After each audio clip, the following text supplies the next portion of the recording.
خالد بن سعد نے بیان کیا کہ ہم باہر گئے ہوئے تھے اور ہمارے ساتھ غالب بن ابجر بھی تھے، وہ راستہ میں بیمار پڑ گئے، پھر جب ہم مدینہ واپس آئے اس وقت بھی وہ بیمار ہی تھے۔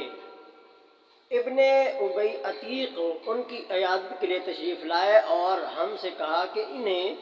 یہ کالے دانے یعنی کلونجی استعمال کراؤ، اس کے 5 یا 7 دانے لے کر پیس لو اور پھر زیتون کے تیل میں ملا کر یعنی ناک کے اس طرف اور اس طرف اسے قطرہ قطرہ کر کے ٹپکاؤ، کیونکہ حضرت عائشہ رضی اللہ عنہا نے مجھ سے بیان کیا کہ انہوں نے نبی کریم صلی اللہ علیہ وسلم سے سنا، نبی کریم صلی اللہ علیہ وسلم نے فرمایا کہ یہ کلونجی ہر بیماری کی دوا ہے